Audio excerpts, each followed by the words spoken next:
આજે આપણે બનાવીશું ટામેટા સોસ। તો તમે જોઈ શકો છો અહીંયા 5 થી 6 કિલો જેવા ટામેટા લીધા છે મેં, અને એકદમ કડક છે અને રસથી ભરેલા છે અને દેશી ટામેટા છે અહીંયા। તો ટામેટાને સરસ ધોઈને સાફ કરી લીધેલા છે અને આપણે કટ કરી લઈશું। ટામેટા કટ કરીને આપણે મોટા તપેલામાં મૂકવાના છે, કેમ કે ટામેટા અહીંયા વધારે છે ક્વોન્ટિટીમાં આપણે।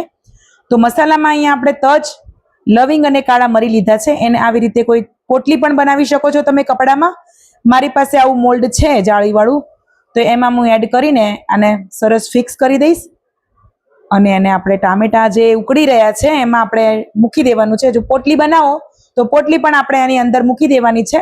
અને થોડુંક આપણે અહીંયા વધારે પાણી એડ નથી કરવાનું। જો વધારે પાણી એડ કરશો તો ટામેટાને આપણે પછીથી ખૂબ જ ઉકાળવો પડશે પાણી બાળવા માટે। તો અહીંયા આપણે થોડુંક જ પાણી એડ કરવાનું છે, કેમ કે ટામેટામાં ભરપૂર માત્રામાં પાણી હોય છે। અહીંયા આપણે 2 મિનિટ પછી આપણે લાલ સૂકા મરચાં લીધા છે। ટેસ્ટ પ્રમાણે મીઠું એડ કરીશું।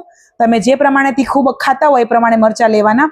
જો તમે મરચાવાળો ના બનાવવો હોય તીખો સોસ તો તમે સ્કીપ પણ કરી શકો છો। અહીંયા ડુંગળી અને લસણ પણ તમે એડ કરી શકો છો, પણ હું ડુંગળી અને લસણ વગરનો અહીંયા સોસ બનાવું છું, તીખો સોસ। તો તમે જોઈ શકો છો વચ્ચે વચ્ચે આપણે ખોલીને એને મિક્સ કરતા રહીશું અને એને પકાવતા રહીશું। તો ટામેટા અહીંયા ઓલમોસ્ટ આપણે 70% કૂક થયા છે। તો આપણે ફરીથી ખોલીને ચેક કર્યું છે તો ટામેટા અહીંયા સરસ આપણા કૂક થઈ ગયા છે।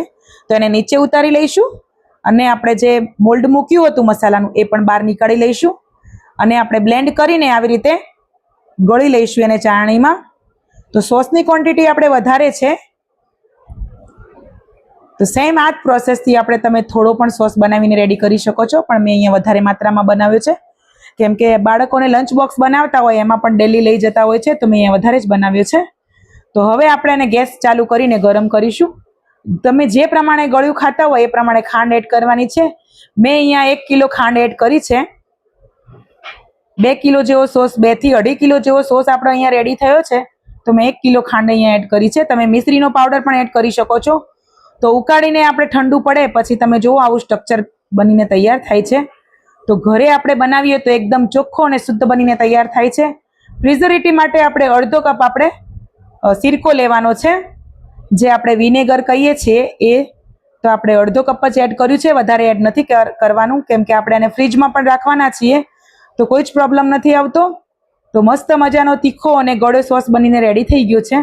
તો આવી એરટાઇટ બોટલ હોય કાચની, એમાં ભરી દેવાનો। તો ફ્રેન્ડ્સ, આપણે ઘરે બનાવીએ સોસ તો ખૂબ જ સરસ તૈયાર થાય છે અને સારી એવી ક્વોન્ટિટીમાં બનાવી પણ શકીએ છીએ, અને લાંબા ગાળે આપણે કોઈ પણ સ્નેક બનાવ્યો હોય, કોઈ પણ વસ્તુ સાથે ખાવું હોય તો ખાઈ શકીએ છીએ। ઘરનું બનાવેલું છે એટલે સારું અને શુદ્ધ છે। બહારના સોસમાં ઘણી બધી પ્રિઝર્વેટિવ એડ કરેલી હોય છે। તો જો વિડીયો પસંદ આવ્યો હોય તો વિડીયોને લાઇક કરજો। ચેનલ ઉપર જો નવા હોય તો ચેનલને સબસ્ક્રાઇબ કરજો। આવી નવી નવી રેસીપીઓ જોવા માટે મારી સાથે બન્યા રહેજો। તો તમે જોઈ શકો છો એટલા ટમેટાનો વેસ્ટેજ પણ ઘણો નીકળ્યો છે, બીજ નીકળ્યા છે, એના છોતરા નીકળ્યા છે। તો આટલો સોસ બનીને રેડી થઈ ગયો છે આપણો। તો ઘરે બનાવીએ તો ખૂબ સારી ક્વોન્ટિટીમાં બને છે અને ચોખ્ખો પણ બનીને તૈયાર થાય છે। મળીશું એક નવી રેસીપી સાથે નેક્સ્ટ વિડીયોમાં। જય શ્રી કૃષ્ણ બધા।